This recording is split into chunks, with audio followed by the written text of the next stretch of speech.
Welcome back, Guardians. My name is Izzy and you guys are awesome. And what is kind of awesome is weapon balancing and things that are going to be changing in Crucible come April the 12th. Now, I'm kind of excited for these weapon balances. I'm looking forward, especially for auto rifles, what it's going to be like from now on.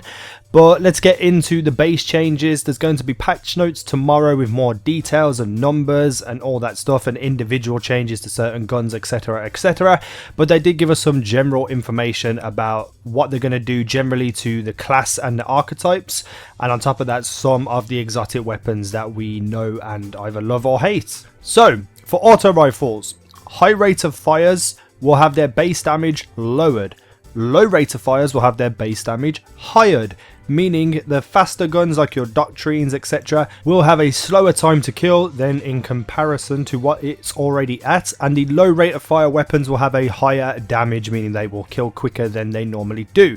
I'm looking forward to that low rate of fire buff because I do like auto rifles that are controllable. So yeah, looking forward to that. With pulse rifles, your low rate of fire pulse rifles like your spare change, their base damage is also being hired to do more damage. For hand cannons, they will have an increased ammo inventory, meaning your backup ammo, your clips, you will have more times to reload with these weapons.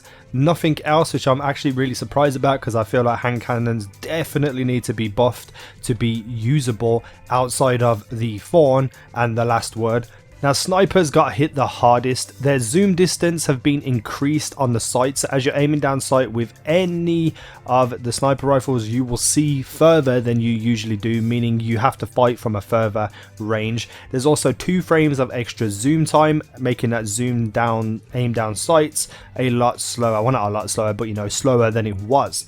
Snapshot has a 20% increase instead of 30%, so that will be aiming down sights slower than it originally was, and there's a reduced stability across the board. So snipers are now meant to be used as a, you know, stand back and camp type of thing, what sniper rifles are supposed to be for. But I'm really disappointed with the fact that they've done that without maps with a longer range of sight, meaning you can utilize the snipers the way they want you to. Now onto the exotic weapons. First and foremost, the Mida multi-tool. They have removed high caliber rounds from the Mida, so it sucks less to be shot by it. If you're getting shot by it, you have a chance to react and kill that person without having your aim and everything knocked all over the place from those high caliber rounds. And that's all they've done for the Mida multi-tool, which I kind of agree as well as disagree with it at the same time, because I feel like it could just be lowered a little bit in damage, so it's not doing the dramatic damage that it does right now. So Suros regime also succumbs to the low rate of fire base damage being hired, meaning it will do more damage with the Suros. The spinning up perk will kick in after 4 shots longer than it already does, because obviously with the increased damage, the spinning up means that it needs to be slowed down in terms of how quick it kicks in, so you're not doing incredible damage with this weapon. The focused fire perk has increased range, meaning you can do damage from further away. So it's really a choice on your behalf whether you want to fight from range or from close using the Suros regime. For the Hawk Moon, we have increased range, meaning your accuracy is higher from further away. Not too shabby of an update. Might actually dip into my Hawk Moon and see what I can do with it. For the last word, the damage is being reduced on the actual the last word perk.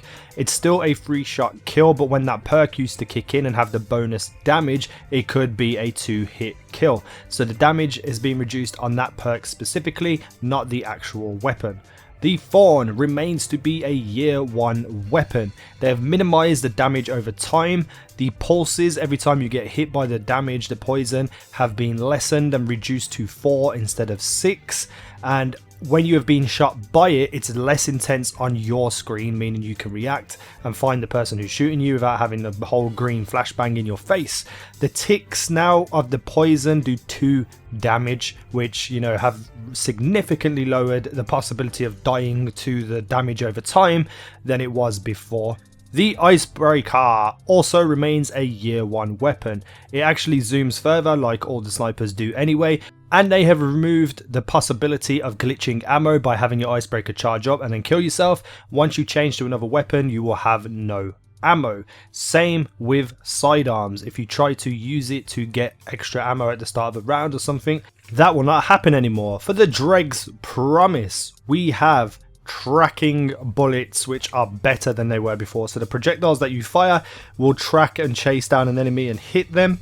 And it works in terms of like a rocket launcher. When you aim down sight and you lock onto someone, that is going to be the same with the Dreg's Promise, but you will not hear any sort of sound or indication to when you are locked on. This gun looks like it will be ridiculously overpowered, so if you haven't got it yet, figure out a way to get it because it's going to be the go-to weapon. And the Telesto, they've fixed the glitch where friendly fire would damage people or damage the bubbles, and now you can attach your projectiles properly to targets, to friends, to bubbles, and they will blow up and do the damage that they're supposed to the right people instead of your own bubble or teammates. The 1000 yard stare, they have removed ammo from its inventory, meaning you get less ammo in your reserve clips, etc, etc, and it also has a deeper zoom, so you're going to be using this more sparingly because there's going to be less special ammo in the game anyway, as well as you having less backup ammo. It's still going to be the exact same weapon in the way it's used, but we're just going to have less chance to use it. And last but not least, the Harrowed Quillam's Terminus has a reduced inventory of ammo again, so you get less bullets, and it has an increased reload speed on it, as do all the King's Fall raid weapons.